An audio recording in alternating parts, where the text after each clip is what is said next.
বিসমিল্লাহির রহমানির রহিম। Hello everyone, আসসালামু আলাইকুম। পিএন ডেলি ব্লগে সবাইকে অনেক অনেক শুভেচ্ছা, শুভ সকাল। আবার চলে আসলাম নিউ আরেকটি লাইভ স্টাইল ডেলি ব্লগ নিয়ে। আমি আছি আপনাদের সঙ্গে বিক্রমপুর মুন্সিগঞ্জের মেয়ে।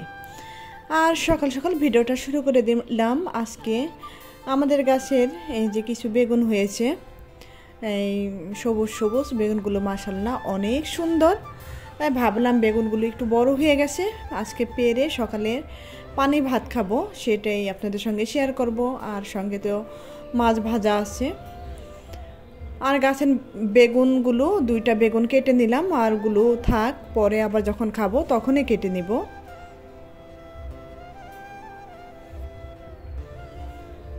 আজকের আশা করি ভিডিওটা ভালো লাগবে। তারপর তো আমাদের গাছের অনেকগুলো আম পেকে গেছে, পাকা আমের গুলো পারবো। আর আমাদের পুকুর পাড়ে কিভাবে পুকুর থেকে আম তুলবো সেটা আপনাদের সঙ্গে শেয়ার করব। আশা করি ভিডিওটা ভালো লাগবে। ভালো লাগলে প্লিজ আমার আপুরা ভাইয়ারা সবার কাছে আমার ছোট্ট একটু অনুরোধ, আপনারা একটা লাইক দিয়ে ভিডিওটা দেখবেন।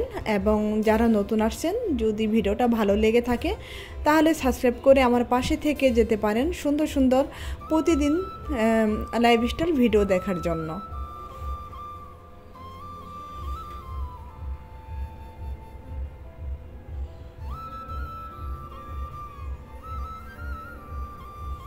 আমার কি যে শান্তি লাগতেছে আমাদের এই গাছটায় বেগুন দেখে। মাশাল্লাহ, নিজের গাছের যে কোনো সবজি খেতে কিন্তু অনেক অনেক ভালো লাগে। আর এবছর তো মাশাল্লাহ আমাদের গাছে অনেক কিছুই খেলাম। বটবুটি খেলাম, তারপরে কুমড়ো শাক খেলাম, ঢেঁড়স, তারপরে পুঁই শাক খেলাম ইনশাল্লাহ। আবার শশাও খাবো। তারপরে উস্তা গাছে উস্তা ফুল আসছে, সেটাও ইনশাল্লাহ খাবো আল্লাহ যদি চায়। সব কিছুর মালিক আল্লাহ। আল্লাহ যদি আমাদের কিসমতে রাখে তাহলে কিন্তু ইনশাল্লাহ খাবো, আল্লাহর উপর ভরসা রাখি। আর এই যে দেখো দুইটা ঝাটকা মাছ নিয়ে নিছি, সকালে আজকে পানি দেওয়া ভাত খাবো তার জন্য। আর সঙ্গে আছে করি ঝাটকা মাছের। এত গরম পড়েছে, এত গরমে মুখে আসলে একটু রুচি নাই, কিছুই খেতে ইচ্ছা করে না। তাই আজকে ভাবলাম গাছে যেহেতু বেগুন আছে, বেগুন ভাজা আর শুকনো মরিচ ভাজা, ইলিশ ঝাটকা মাছ ভাজা দিয়ে আজকে পানি ভাতটাই খেয়ে নেই। আর কিছুই খেতে ইচ্ছা করে না। আর সেদিন তো ঢাকা গিয়েছি বিয়ে খেতে, তারপরে থেকে আসার পর থেকে আরও মুখে একদম রুচি চলে গেছে।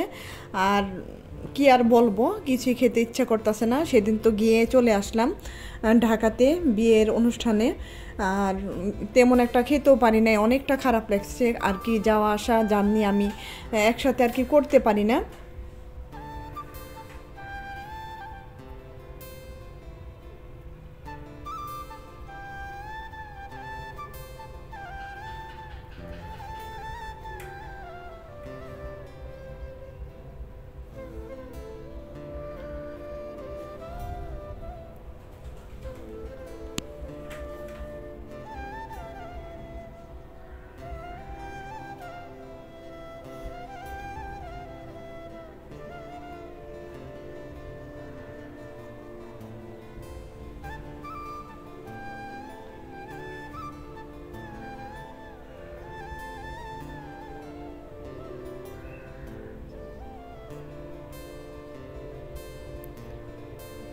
ঝাটকা মাছ, বেগুন, তারপরে দুইটা শুকনা মরিচ ভেজে নিলাম খাওয়ার জন্য। নাফিস তো খাবে না, আমি আমি খেয়ে নিব। দেখা যাবে দুইটা শুকনো মরিচ খেতে পারবো না, তারপর একটা খেয়ে নিব। আর নাফিস এই যে দেখো মাছের কড়িগুলো যে যে নাভির এখানে থাকেন মাছের কাছে, পেটের কাছে, ঝাটকা মাছের, ইলিশ মাছের, খলনা মাছের কিন্তু এই জিনিসটা হয়, অন্য কোনো মাছে হয় না।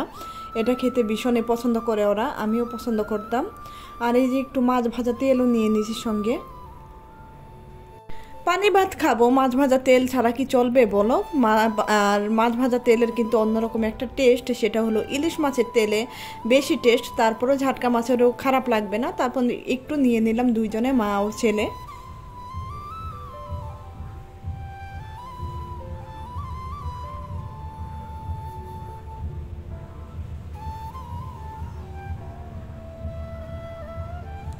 নাপিতের কিন্তু বেগুন খুবই প্রিয়। ও যদি শুধু বেগুন ভাজি হয় তাহলে কিন্তু ওর আর কিছুই লাগে না। আর যদি একটা ভাজা মাছ হয় অনেকটা খুশি হয়ে যায়।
এই সকালের নাস্তাটা শেষ করে নিলাম। আজকে আর দুপুরে রান্না বাড়া দেখাবো না, এখন চলে যাব আমাদের বাগানে আম পাড়তে। তার আগে এই যে আমার ভাসুরের ফুলগুলো একটু দেখে নিলাম। মাশাল্লাহ, প্রতি বছর আমার ভাসুরের এই ফুল গাছে প্রচণ্ড ফুল হয়, অনেক ভালো লাগে।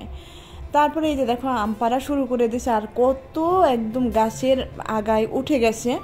আমি তো নিচ থেকে বলতাছি যে পড়ে যাবে, তুমি নিচে নামো, বলতাছি না কিচ্ছু হবে না। দেখো কত সাহস।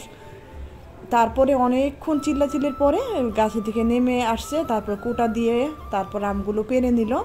আর আমাদের আমগুলো পেকে গেছে। এই গাছের আমগুলো মাশাল্লাহ অনেক টেস্ট। এবার তো তেমন একটা আম হয় নাই, প্রচুর পরিমাণ আমের মুকুল আসছিল, কিন্তু এত খরা গেছে এবার তেমন একটা আমই নেই, কারো গাছেই আম নাই।